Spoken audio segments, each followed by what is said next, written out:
Assalamualaikum warahmatullahi wabarakatuh. Pada kesempatan kali ini, saya akan mempresentasikan bisnis plan saya.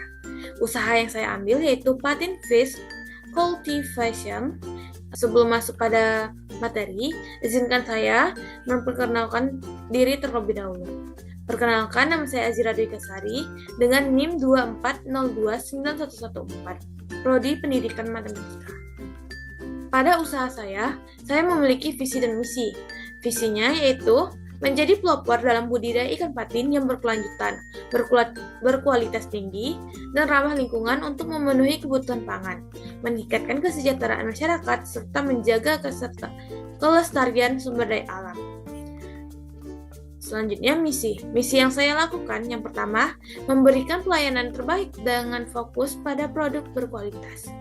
Yang kedua, membangun hubungan baik dengan pemasok yang saling menguntungkan. Yang ketiga, menjalin hubungan yang positif dengan masyarakat sekitar dan bertanggung jawab dalam menjalankan usaha. Yang keempat, berkomitmen untuk mengembangkan sumber daya manusia yang unggul, jujur, dan loyal. Selanjutnya, deskripsi usaha.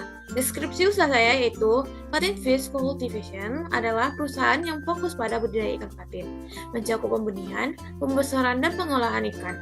Dengan nama yang mencerminkan spesialisasi ini, usaha ini beroperasi di bidang perikanan untuk memenuhi permintaan pasar akan ikan konsumsi. Produk utama yang dihasilkan adalah ikan patin segar. Lokasi usaha berada di Kota Duri, Kabupaten Bengkalis, yang strategis dengan akses mudah ke pasar lokal, mendukung distribusi produk secara efisien dan berkelanjutan. Ikan patin ini memiliki kegunaan sebagai sumber protein haiwani yang sehat dan bergizi tinggi. Keunggulan ikan patin ini meliputi kualitas nutrisi yang kaya akan protein dan asam lemak omega 3, serta proses pengolahan yang memberi nilai tambah dengan rasa lezat dan praktis untuk dikonsumsi. Satu siklus usaha budidaya ikan patin berlangsung selama 6 bulan, di mana benih ikan dibesarkan hingga mencapai bobot konsumsi sekitar 600-700 gram per ekor. Pada usaha saya memiliki analisis SWOT. Yang pertama, kekuatan. Ikan patin memiliki reputasi baik di pasar karena dagingnya yang lezat dan kaya akan nutrisi, termasuk protein tinggi dan omega 3. Dengan laju pertumbuhan yang cepat, ikan patin ini memungkinkan waktu panen dengan lebih singkat dan dapat dibudidaya dalam berbagai kondisi lingkungan. Yang kedua, kelemahan. Beberapa tantangan dalam budidaya ikan patin meliputi kualitas dan ketersediaan pakan berkualitas tinggi yang menghambat produksi. Selain itu, ikan patin rentan akan terhadap beberapa penyakit. Jika tidak dikelola dengan baik, akan menyebabkan kerugian yang besar. Ketiga, peluang. Kesadaran masyarakat akan pentingnya konsumsi ikan sebagai sumber protein meningkat, menciptakan peluang bagi budidaya ikan patin.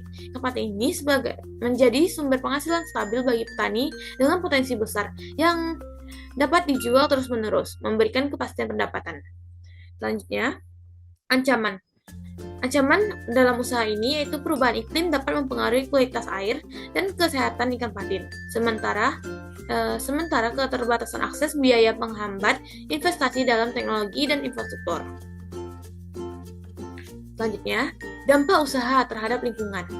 Usaha budidaya ikan patin ini diharapkan memberi dampak positif terhadap lingkungan melalui praktik berkelanjutan serta meningkatkan pendapatan petani dan menciptakan lapangan kerja baru.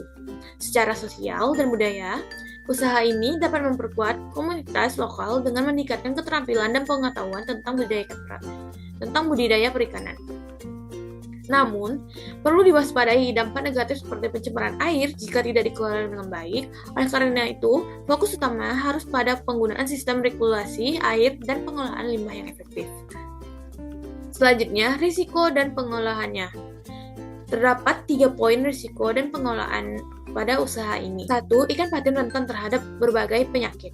Pengolahan kesehatan ikan patin secara rutin dan penggunaan probiotik dapat membantu mengurangi risiko ini. 2. Perubahan harga pakan dan hasil jual ikan patin dapat mempengaruhi profitabilitas. Diversifikasi produk olahan dapat menjadi strategi mitigasi risiko ini. Yang ketiga, perubahan cuaca ekstrim dapat mempengaruhi kualitas air kolam. Oleh karena itu, pemantauan kualitas air secara berkala sangatlah penting. Pada usaha saya memiliki struktur organisasi. Yang pertama, pembimbing usaha, yaitu saya sendiri, Azira Dutasari. Selanjutnya, koordinasi usaha, yaitu Jalaluddin. Manajer keuangan, yaitu Supriyanti. Divisi produk, Bagas Utama Rizky. Divisi pemasaran, yaitu Kisha Amalia.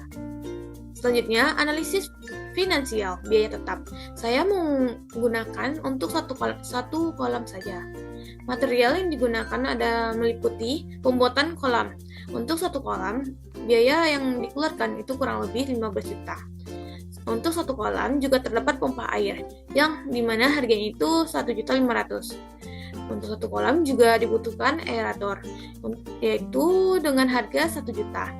Untuk satu kolam ini juga membutuhkan 3 jaring untuk pemanennya, dengan harga 500.000. Total biaya yang dikeluarkan adalah 19 juta. Biaya variabel.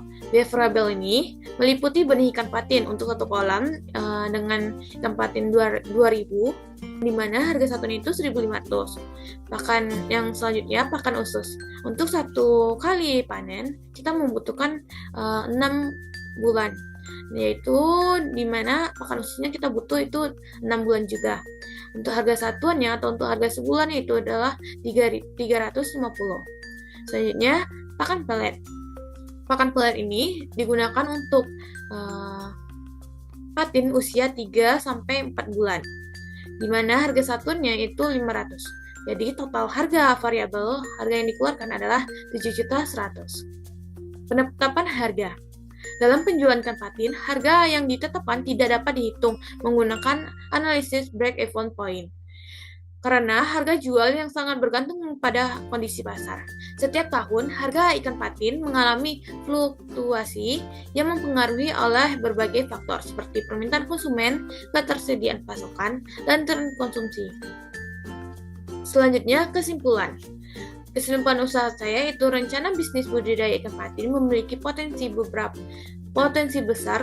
untuk meningkatkan kesejahteraan ekonomi masyarakat, menciptakan lapangan pekerjaan, dan memenuhi permintaan pasar yang terus-menerus meningkat. Dengan memanfaatkan sumber daya lokal dan menerapkan praktik budidaya berkelanjutan, usaha ini diharapkan berkontribusi positif terhadap ketahanan pangan dan pengembangan ekonomi daerah. Keyakinan dalam pendirian usaha ini berdasarkan pada tingginya permintaan ikan patin baik di pasar lokal maupun internasional. Nah, itulah bisnis plan saya. Mohon maaf apabila ada kesalahan dalam pengucapan. Saya tutup dengan Assalamualaikum warahmatullahi wabarakatuh.